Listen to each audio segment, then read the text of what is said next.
The stigma of the midlife crisis. So for the past month, just about, I've been traveling around Spain, mostly alone, and doing a lot of camping. And this conversation has come up a number of times. It goes like this. So how long are you traveling for? Oh, wow, that's a long time. Why are you traveling? To create space. That's interesting. And how old are you? Yes, you're getting to that age, the age of the midlife crisis. And so inevitably from that point in time, a conversation would ensue where I start to ask, what exactly is this thing called the midlife crisis?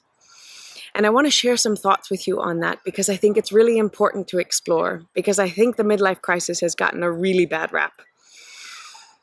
I think what happens is, whether it's a life event, whether it's changing hormones or changing body, or even just a culmination of a lot of different things that suddenly give us the courage to ask ourselves, what do I want? Who am I living for? And fundamentally, quite often, who am I? The big question, right? And I think what happens is we begin to see a lot of our life is now behind us. And we realize we're the only ones that can live our lives. No matter how hard we try, we can't live someone else's life, even though Lord knows we've all tried to do that to a certain extent. We're it for ourselves. And so we start to ask the questions, what do I really want? Am I willing to put myself as a priority in my life? And the stigmas of selfishness and self-centeredness and arrogance come up.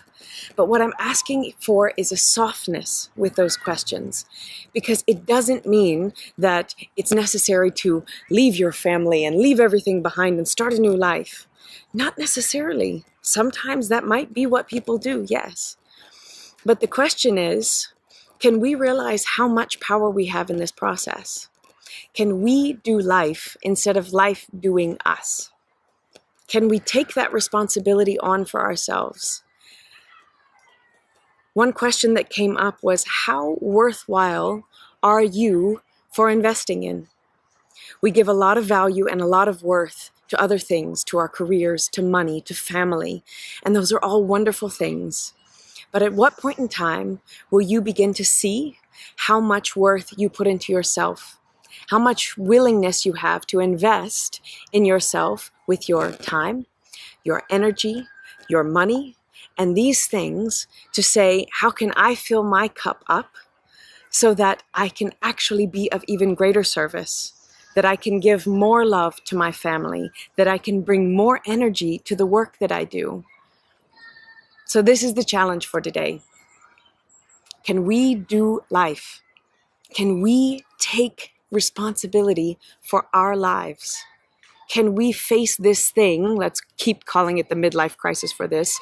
Can we face this thing called the midlife crisis head on and say, you know what? It's beautiful. And through this little moment of crisis, or big moment of crisis, I am going to learn something profound about who I am. So wishing lightness as always in this. Reach out if you have questions, if you need help. You don't have to do it alone. The work you have to do alone, right? The work you have to do inside, but you don't have to be alone in the process. So reach out or dig in with all that you've got and see what happens. I'm wishing you so much luck, and I'm sending so much love. Ciao, guys.